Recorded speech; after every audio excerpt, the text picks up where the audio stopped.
You're now listening to Durian Asean, the voice of discovery and sharing.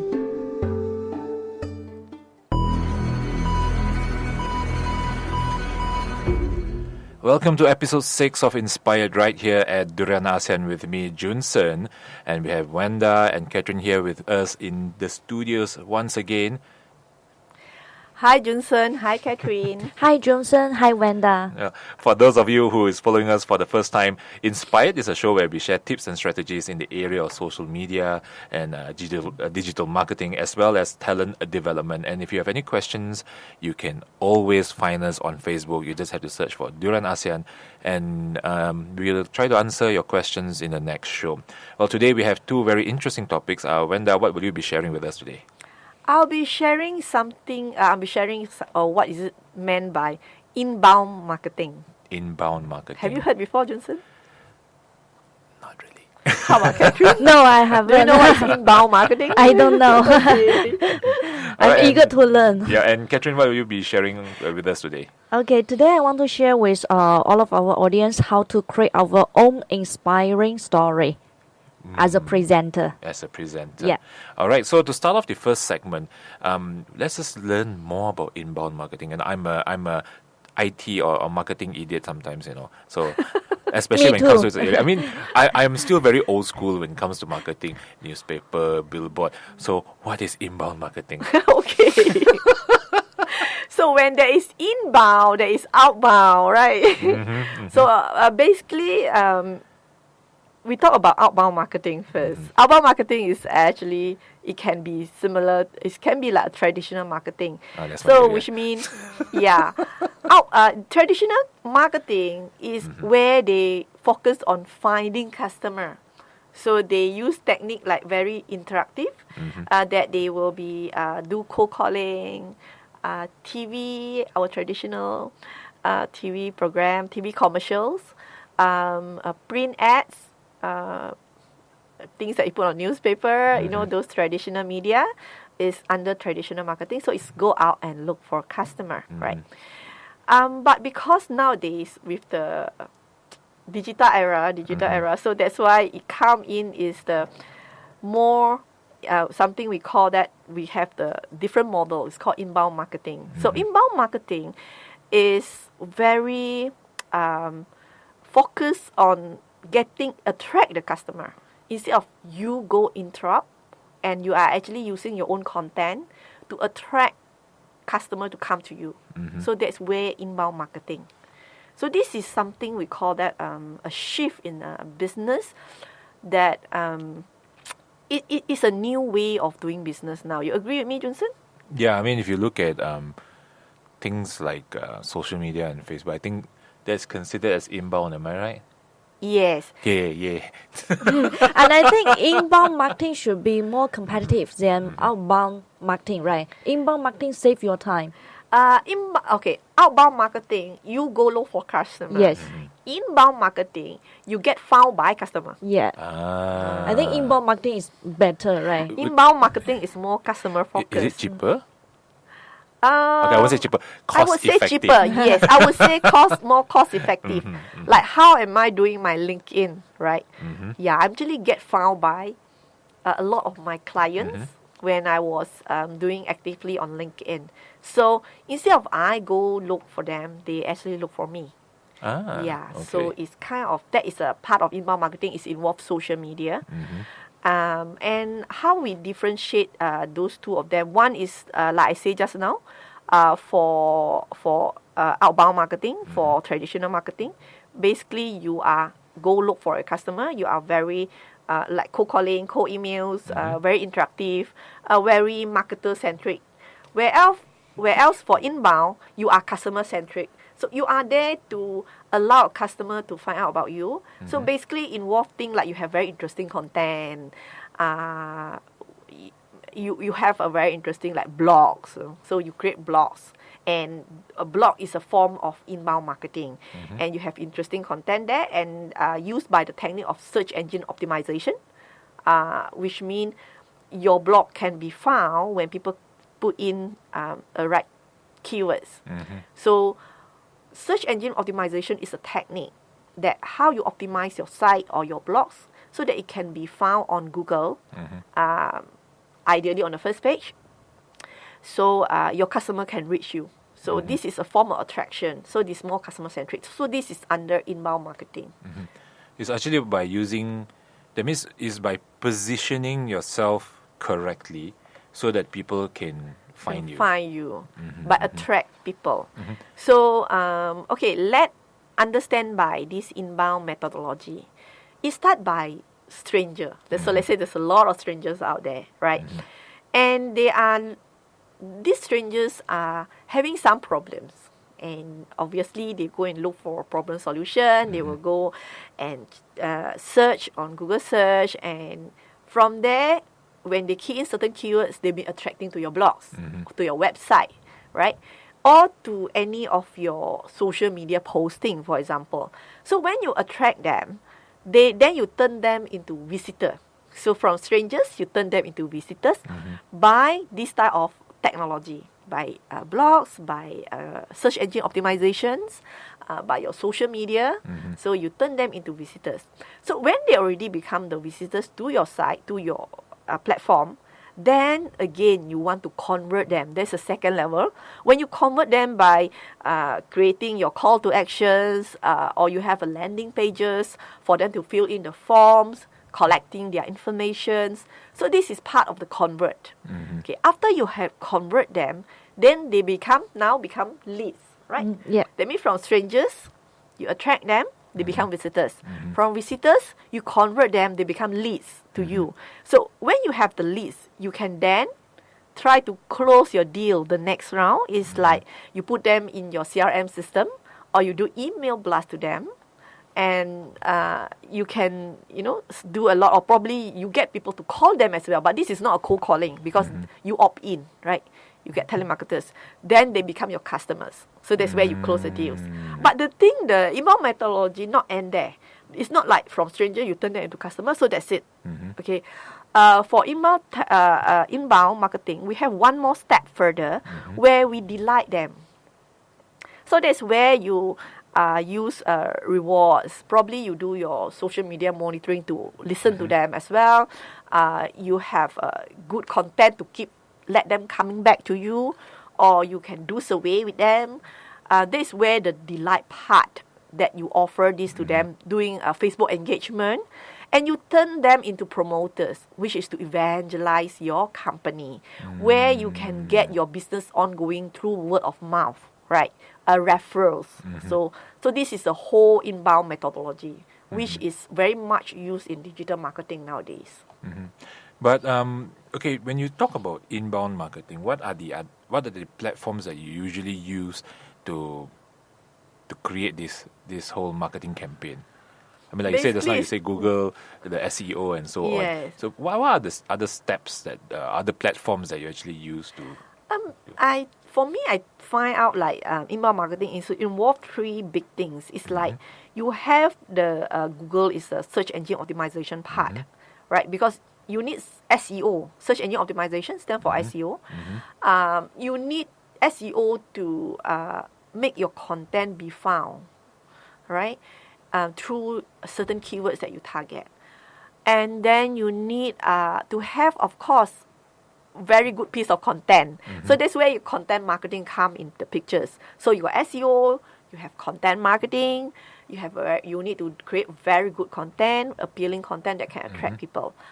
And beside that, you need to have social media as well. So your social media, or your social media platform, your Facebook post, your LinkedIn, Twitter, Instagram, and so on. Instagram and so on. So that is social media. So and not forgetting the blogs, right? That's where you put your content there. So basically, all these things will turn into that is all the important tool in your inbound marketing. And as you do have email marketing inside there, but that is not for you to do cold email, but instead it's all opt-in. So remember, you have a step where you need to opt in. So you then do email marketing with your list. Yes. So that is called inbound marketing. Say for example, if just say I'm a inbound marketing idiot. Okay. So if just say I were to start looking into this area, my company, what are the steps that I need to take to start developing a good inbound marketing system? Like you mentioned, so there's actually a flow. How do you attract people with your content and get them to come, and then the whole process until they become your customer, and then after the reward.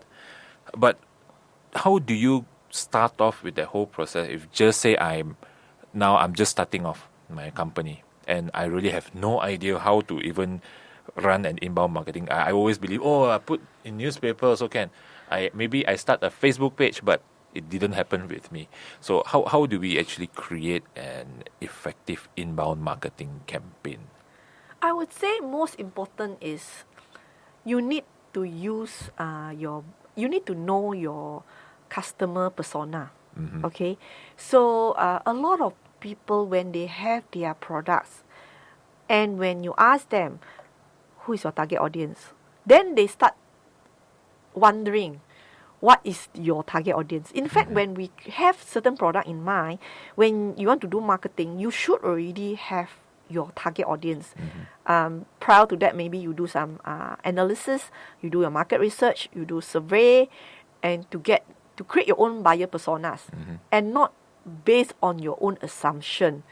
I think maybe my product, maybe these type of people might like. So it's very dangerous, right?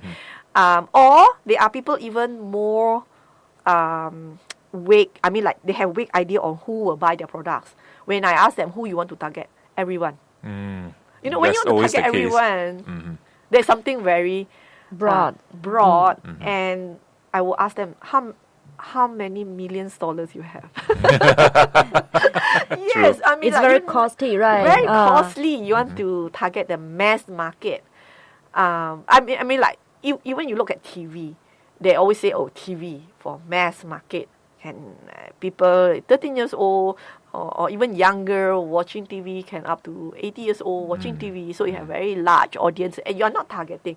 But bear in mind, even your program, you still do a lot of targeting, right? Cartoon for kids, so you have different targeting.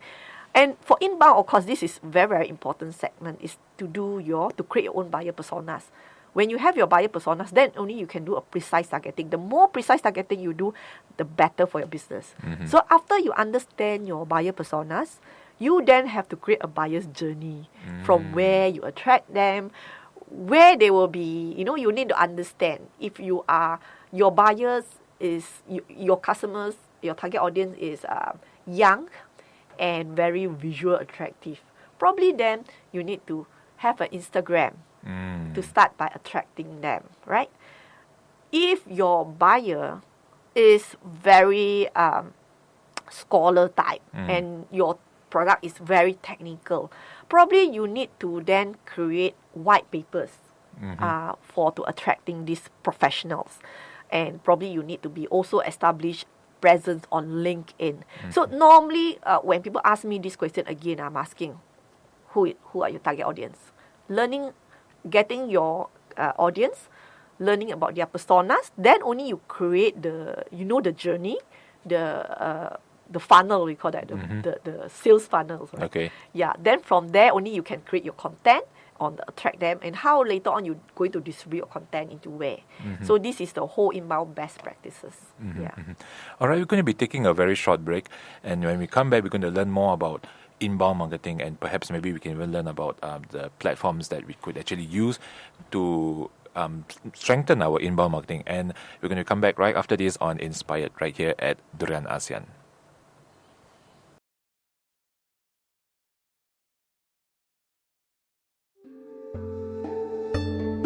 You're now listening to Durian ASEAN, the voice of discovery and sharing.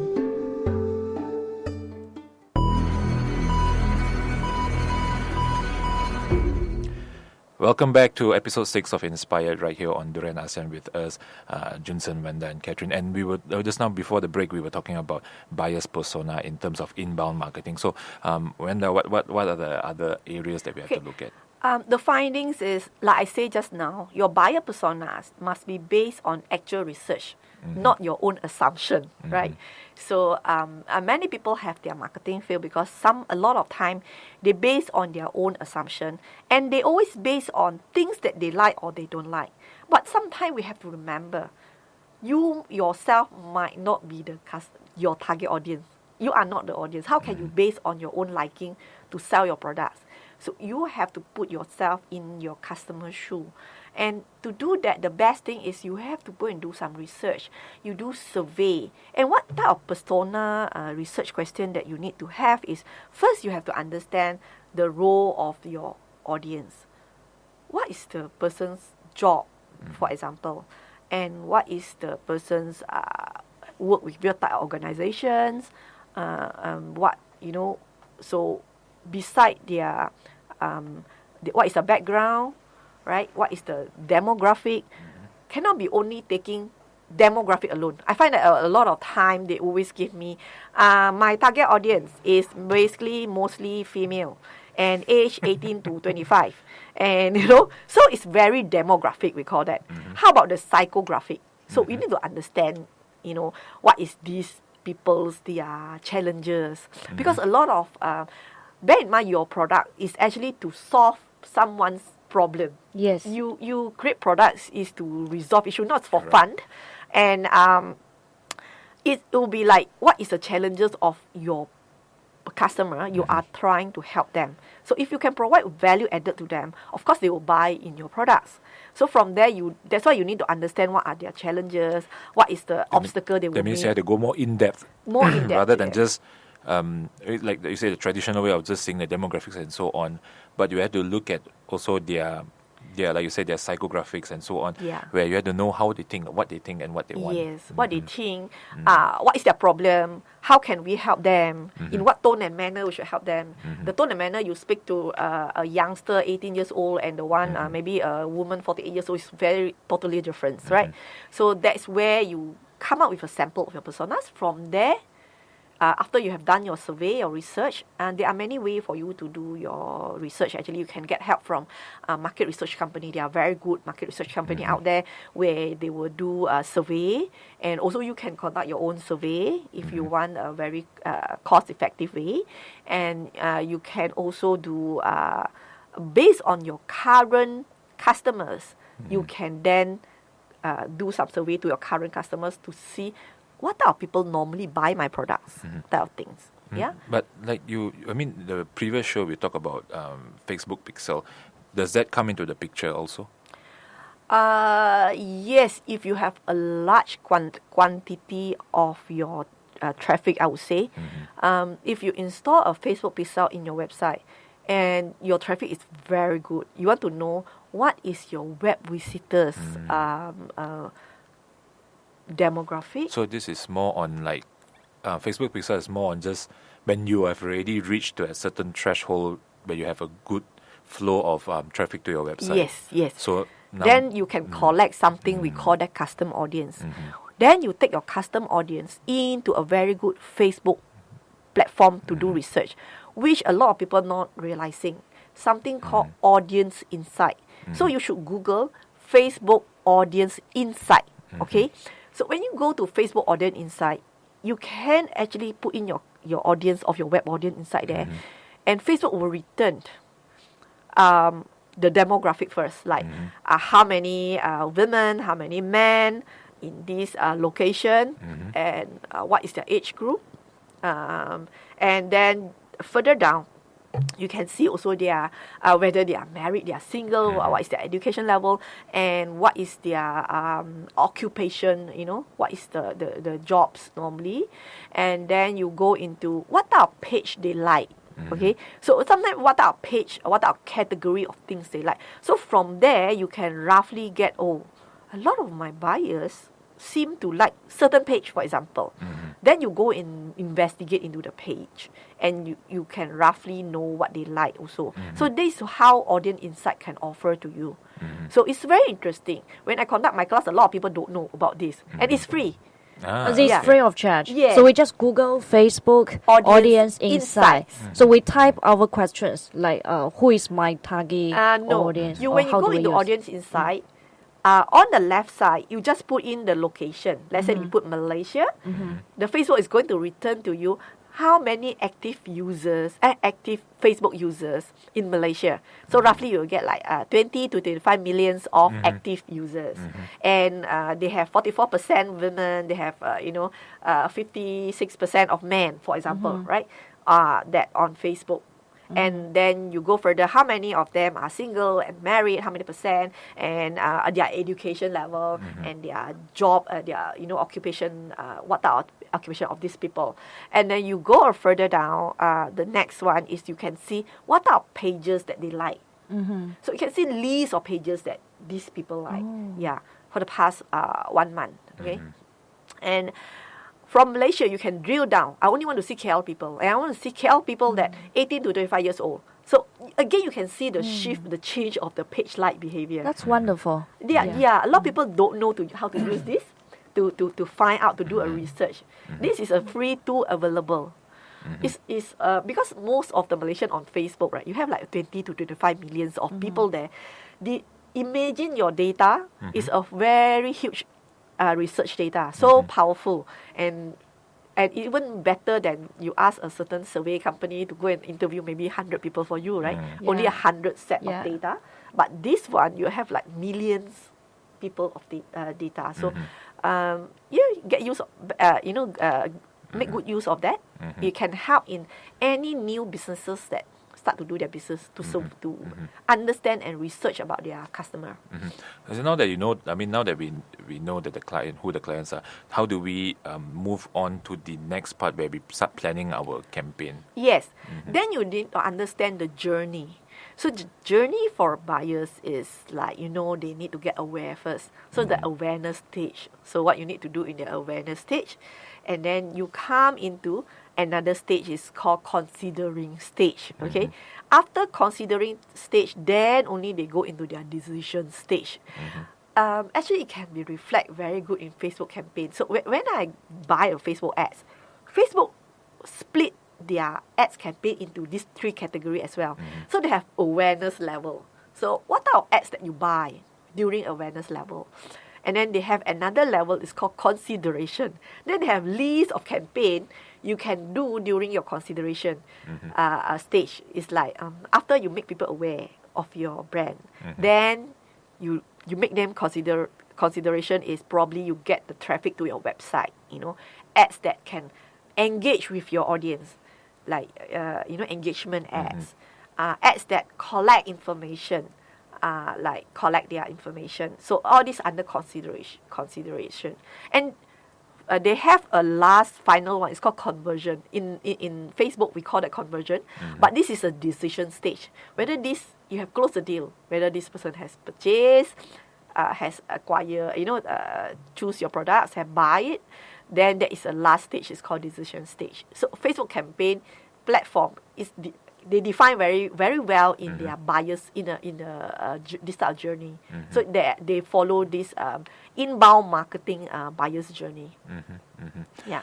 So, what are the platforms that we usually use? Like you mentioned, Facebook is definitely one of them. Google SEO is one other thing. But like you said, we want to create like blogs, Instagram. What are the steps that we need to take to look at? Is it if now you know that your clients are and also on? So what are the things that we have to do? Okay, then after you understand all your buyer's persona, you understand, like I said, so you need to be on Instagram, for example. Then the next round is you plan about your content. What type of content you want to put there, right? Content marketing itself is a very big thing, very complicated thing. So you need to think of how you need to attract them, because you are at the awareness stage. At the first stage is how you're going to attract stranger to be aware of you. So of course you have a lot even for blogs, for example, you need to have a very good title, right? Like what Catherine explained for the last episode. Yeah. That is where Catherine also demonstrated a very good way to attract people to listen to the story.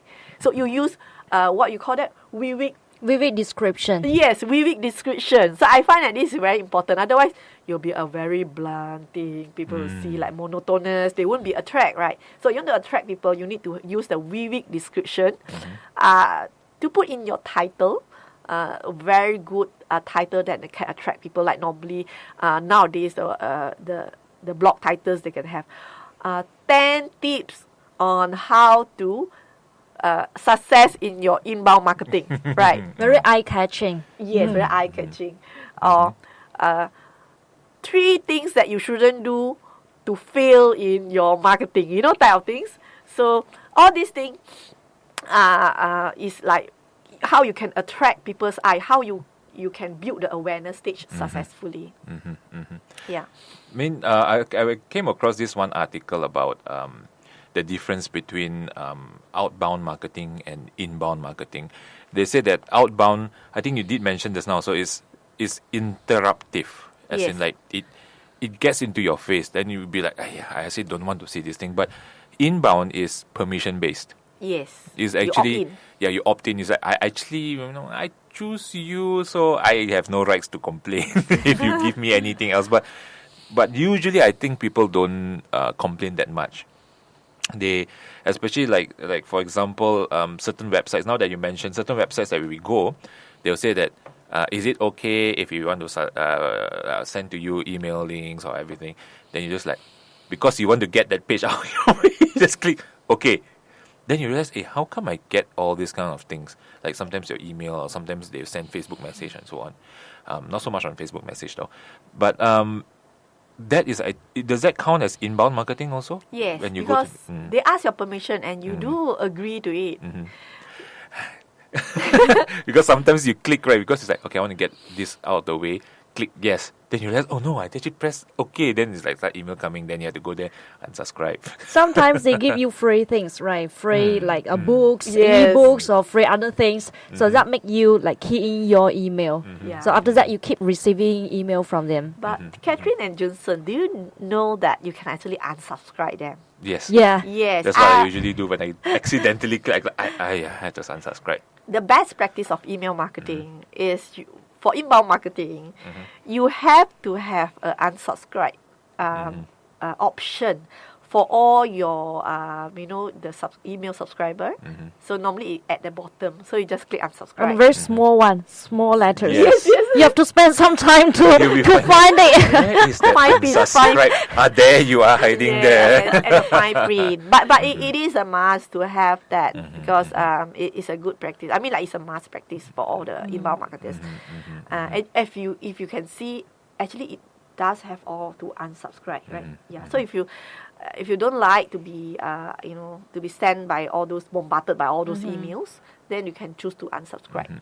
But I also realize sometimes the email will go to the junk email because they send it so frequently. Yes. So Yes. your target audience cannot see. I found a lot of like Some of emails them, in my they junk have- email. Yeah, Oh. it happens. It happens because they didn't do certain setting well. Oh. So Google will think that that email is a spam, and Yeah. if that's a very important email for you, let's say you actually love to receive from them, you can actually mark it not spam. So the next round it won't be spam anymore. Yeah, I realize that. Yeah. All right. To sum up, the effectiveness of inbound marketing comparatively to outbound marketing, what would be the summation for this session? Is it better? For me, it's better, and it's the trend for the day. I mean, like, you can't avoid that. That is the current trend for the customer behavior. People do not want to be bombarded with interactive ads anymore. They do not want to be sold to. Then they want to choose what they want to see. Find themselves, right? You want to buy anything? Do you wait there?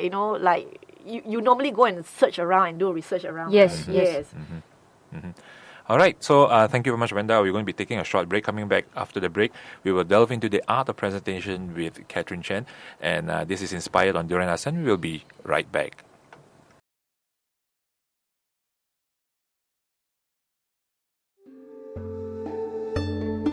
You're now listening to Durian Asean, the voice of discovery and sharing.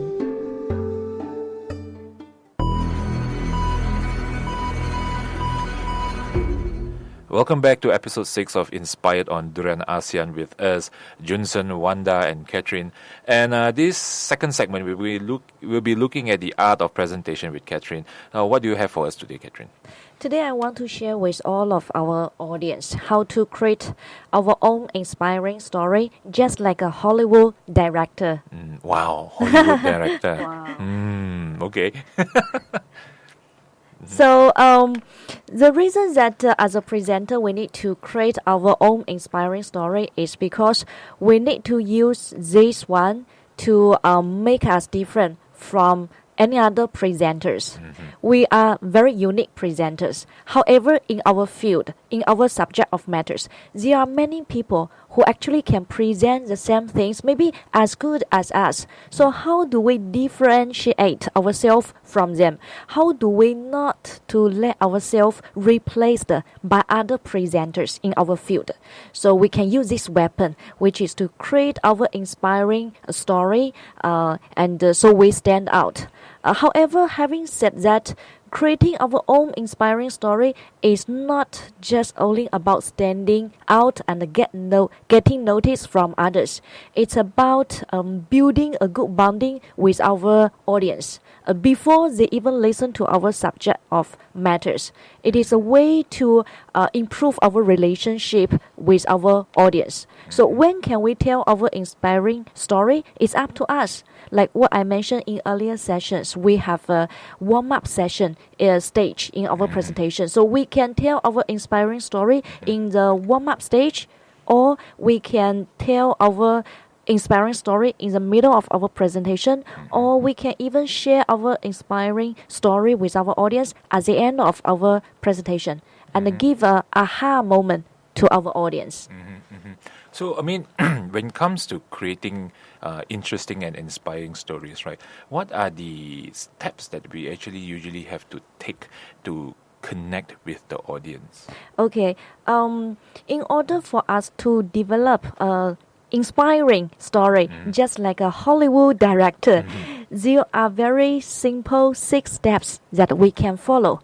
So actually, in each step, we can answer a question. After we answer all these 6 questions, our inspiring story will automatically come out. So it's just as easy as that. So what are the 6 steps that you mentioned just now? Okay, the first step, actually these 6 steps stands for 6 questions. The question number 1 is, what was your goals? What was your dreams before? And the second question was, what were your obstacles? What were the challenges you come across in between? And the third question is, what was your effort? What did you do? And the question number 4 was, what was your frustration after you tried very hard? And the next question is, what was the turning point in your life? Who make you become today, who you are today? And the last but not least question is, what was your reward finally? So if you answer those 6 questions one by one, your inspiring story will come out. And when you tell your inspiring story to the audience, they will feel they were watching a Hollywood movie. Wow. Wow. Okay, after learning this, I think we can just all start making movies already. Okay, with camera. Yeah, your own story. Yeah. All right. So what are the steps? I mean, like when you said what are your goals and dreams? How do we develop all these stories? Okay, I want to take a movie, since we are talking about Hollywood director, so I want to use a movie as an example. And I guess many people will know this movie. It's called the Kung Fu Panda. Have you all watched it with your beloved ones before this animation movie? So I take this hero, the panda, for example.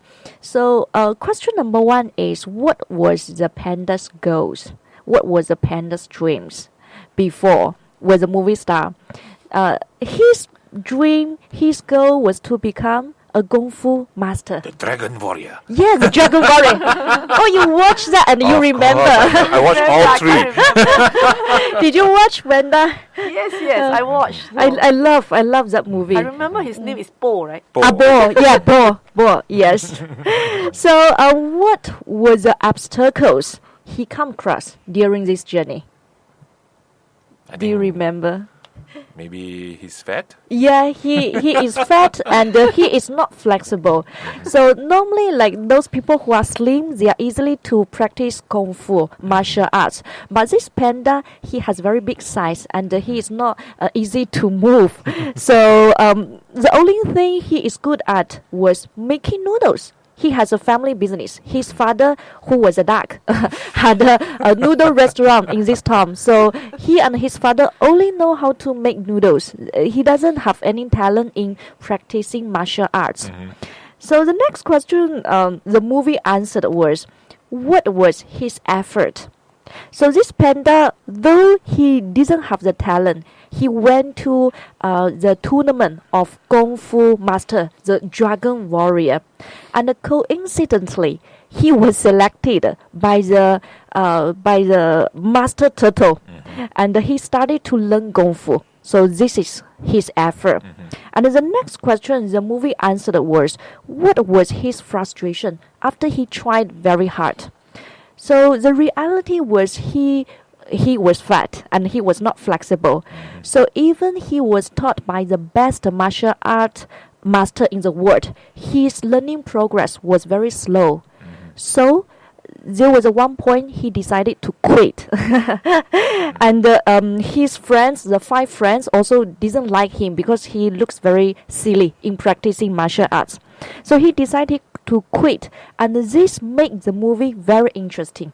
People want to continue to watch this movie because of this element. So the next question the movie answered was, what was his turning point? Why he later became a Kung Fu master? The turning point was suddenly before he quit, the Master Turtle saw the panda was good at stealing food from the kitchen. So the Master Turtle decided to use food as an attraction to train panda.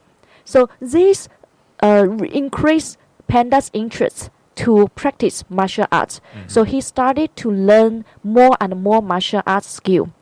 And meanwhile, there was an evil called Tai Long.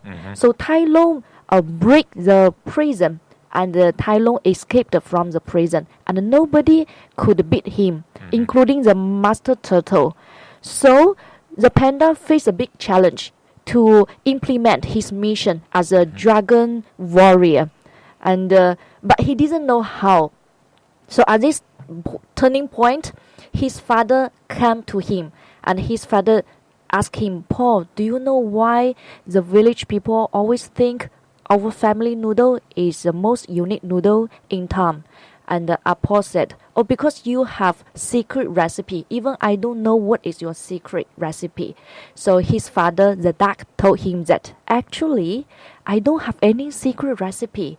But the secret I make our family noodle very famous in town is that I believe my noodle is the unique one, the best one in town. So the panda was enlightened by his father's sharing, and he created his own kung fu combined with his skill taught by his Master Turtle. So then the last question answered by this movie was, what was panda's reward finally? So his reward was he beat the evil Tai Long and he brought peace to his village. So the whole movie is like an inspiring story of this panda's journey. Yeah.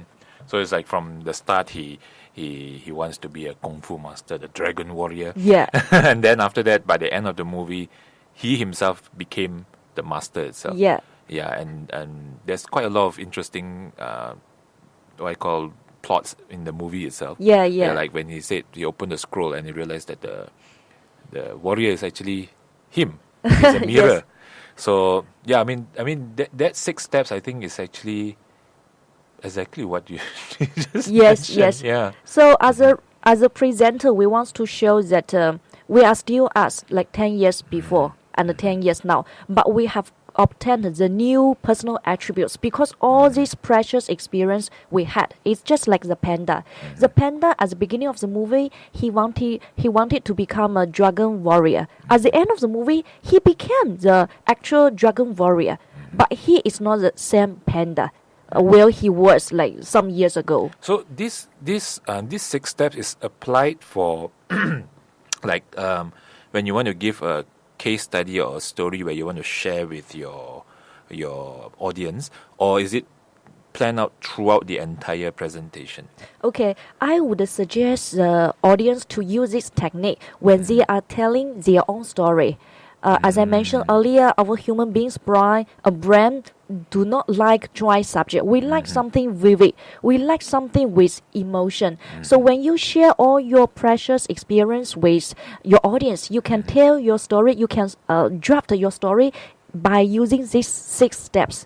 Actually, a lot of us have the similar journey of growing up. It's always start like when we step out our comfort zone. We meet new people, we have new opportunities. But those new people and the new opportunities, they brought us new challenges. And those new challenges gave us painful experience. But after we overcome those obstacles, after we had those painful experience, we upgrade ourselves into the next level and we have achieved our goals. So when we look back, those experiences are very precious to us. So if you don't believe, recall all those good movies you watch, Hollywood movies. You will find that they actually follow the same steps, 6 questions. They draft their movie by using these 6 questions. All right, we're going to be taking a short break, and when we come back, we're going to learn more about how to become a Hollywood director now. Okay, how to create an inspiring story like an Hollywood director right here at Inspired on Durian ASEAN. You're now listening to Durian ASEAN, the voice of discovery and sharing.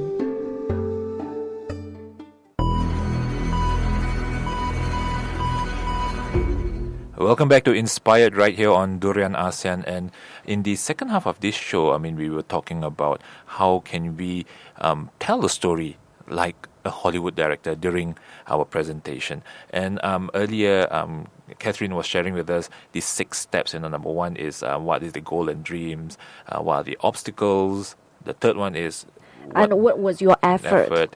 And the 4th is what was your frustration after you tried very hard? And then the 5th one is what was your turning point? And the last one is what was your reward finally? Reward. So you have to apply this 6 step into your storytelling format, and this format, as you mentioned just now, is actually used by a lot of Hollywood movies. Yes. Not only Hollywood movie, a lot of movie industry uses a similar format. Yes. And that's how you get the viewers engaged into the movie, and you can actually use this similar process for your storytelling to make it more interesting. Catherine, Yes. is it necessary to follow exactly the steps, or you can like Mix and match. mix and match? You can choose to mix and match. But if you are new to draft your own inspiring story, I would suggest you follow these 6 steps because it's easier. You just answer questions one by one, then within 10 minutes, your inspiring story will come out. Yeah. But when you are in more advanced level, it's up to you. How do you want to draft your story? I see. So what are the other steps that we have to look at? Besides this structure, is there, when you create your own story, what are the other steps that we have to look for before we begin? When we review all those good movies we watched in the past, we will realize that if the movie is good enough, it can hold our attention for like 1.5 hours. Some movie even as long as like 3 hours. I once watched a 3 hours movie, but I feel still not enough. I want to continue. I'm looking forward the next movie after this one. So the techniques they use to retain people's attention is they give conflicts and suspense to their movies. So how does it apply to our own inspiring story? So when we are telling our own inspiring story, we can also consider to add these two elements. One is suspense, another is conflicts in our inspiring story. And normally the suspense will come from three kinds of conflicts. For example, conflicts between human and human, conflicts between human and nature, and the conflicts between conflicts within yourself. So I want to use some movies, for example.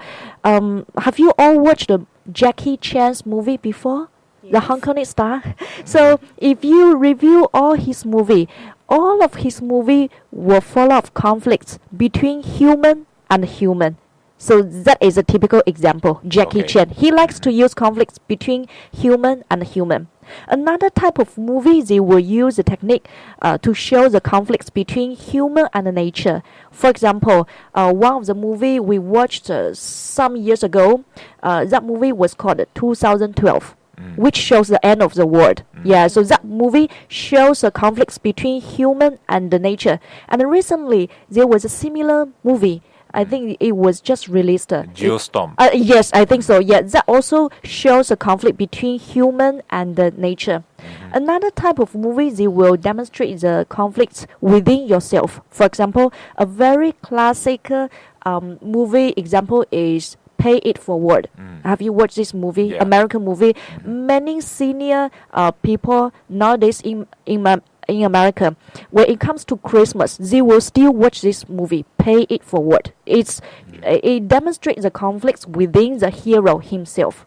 Another movie is Roman Holiday. So that movie also shows a conflict within the heroines himself. Yeah. So I mean, like when we talk about conflict and suspense, right? What are the other examples that we can actually look at?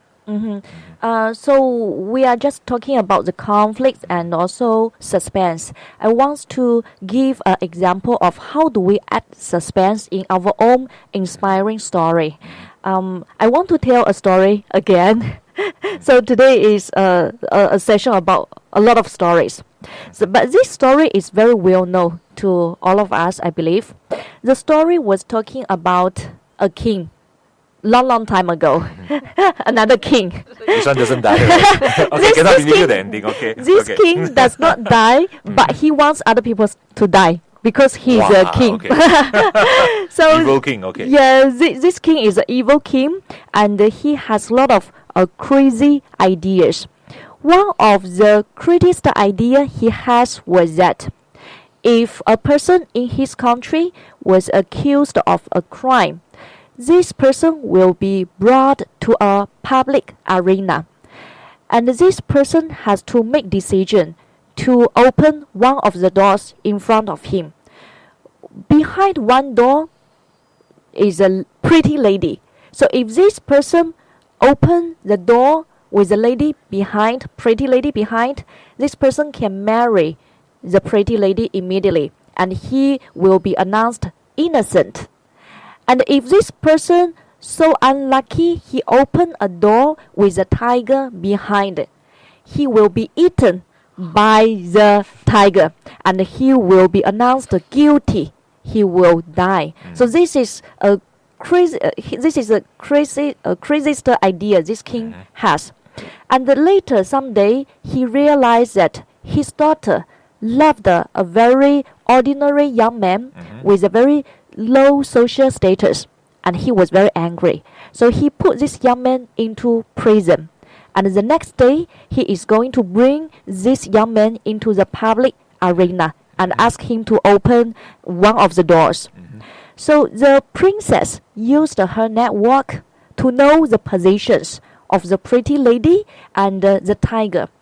And so unfortunately, the princess realized that the pretty lady who stands behind the door is her rival. The pretty lady also loves the young man, and the princess hates the pretty lady. So the next day, the princess used her eye contact to show the right direction to the young man. So the result of this story was not revealed. But at the end of the story, the author only told the audience, the princess point the left side of the door to the young man. So because of this ending, it gives audience a lot of thinking. It gives a lot of suspense to the audience. Which door the young man finally opened and what was behind the door. Do you know actually there are 5 different suspense at the end of the story because the result was not revealed. Wow. Okay. So What's the 5 suspense, right? I'm curious now. Yeah, so the suspense number 1 is that the princess point the left side door and the young man opened the left side door. There was a pretty lady behind the door.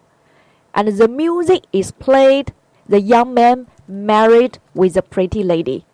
But the young man and the princess were like that. They stuck. So this is suspense number 1. Suspense number 2 is the princess pointed the left side door. And the young man opened the left side door. There was a tiger behind the door. And the suspense number 3 is the princess point the left side door. However, the young man opened the right side door. There was a pretty lady behind it. So this makes this story very interesting. And the suspense number 4 is the princess point the left side door. However, the young man opened the right side door. There was a tiger behind it. And the last suspense is most interesting suspense. That was the princess pointed the left side door and the young man opened the right side door. There was no tiger, no pretty lady, but the princess was standing there. Wow. However, is this young man allowed to marry the princess? That's up to the king. But even the king allowed the young man to marry the princess, will these 2 people live happily? Maybe not, because the young man didn't follow the princess' choice. He didn't trust the princess. Yeah, so all these 5 different suspense will give different ending. So people wants to know, hey, what happened? Tell me. So you hold their attention during your presentation. That's interesting. Wonder what you think. I think we learn a lot from Catherine sharing. Is at least we know like how we want to attract people. Yeah. Yes. How do we retain people's attention? All right. I mean, coming to the next part. I mean, right. Just say when you come up with a story, do you actually do a dry run, or you test it with a group of people before you even go for the presentation? Say, for example, you either do it with your family members or with your friend. Do you test it first to see how effective is it? Yes, I think definitely if we have time, we should do a dry run. We should tell our inspiring story to our audience. Sometimes maybe we think our story are quite inspiring, but to our audience, they think, oh, just so. It's not so much. Some people, they may even have more obstacles than us. So when we are telling our inspiring story to our family members or relatives, we observe their facial expression. Actually, you can tell their thoughts from their facial expression. Ask them to give you feedback, and also ask them to give you the valuable suggestions. And always listen and be open to their suggestions. I think that's a good idea. Don't get angry and go like, hey, this is my best story. Yeah. Follow the 6 steps, Yeah. So, okay.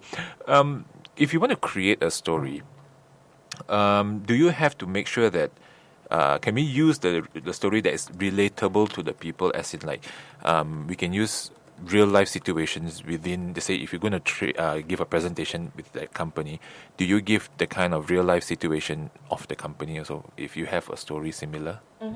I think this is a very good suggestion because sometimes as an internal staff, we may have a lot of opportunities to present to our internal staff. So we know them and we also know their experience. But if the stories related to other people are good experience, yes, we can use it. We are encouraged to use it because those good experience may touch people's heart, may touch your audience heart. However, if you know those stories related to bad experience people have, you may not want to touch it, or you may think twice whether you really want to use that painful experience other people may have. Maybe some of the audience don't want to recall that painful experience at all, or maybe some people think that painful experience are really embarrassing. So if it's good experience, yes, you are encouraged to use it. But if it's bad experience of other people, you may consider twice. Well, okay, to sum up your topic for today, so end of the day, we have to follow the 6 steps. Yes. What are the 6 steps again? The 6 steps is, number 1, what was your goals and your dream? Number 2, what obstacles did you come across? Number 3, what was your effort? Number 4, what was your frustration after you tried very hard? And number 5, what was the turning point? And number 6, what was your reward finally? And also to create suspense, conflicts, because people do not like ordinary stories. They don't like very smooth story. They like stories full of conflicts, suspense, so they want to know more. So you can have the music dun dun dun to be continued. Yeah, like a Hollywood director. So if you want to find out more about how can you build your company using digital and social media marketing, or how do you present better, we'll come back in the next show. Suspense. Okay. Anyway, looks like we have come to the end of the show. And once again, I'd like to thank both Vanda and Catherine for being here today. And if you have any questions for us, you can definitely drop us a comment on our Facebook page. You just have to head to Durian Asean. You click the link at the bottom of the screen. Okay, and we will try to answer it on our next show. So do stay tuned as we will bring you more interesting topics on the next episode of Inspired. I'm Junsern. I'm Vanda. I'm Catherine. See you. This is Inspired. Bye-bye. Bye. Bye. You're now listening to Durian ASEAN, the voice of discovery and sharing.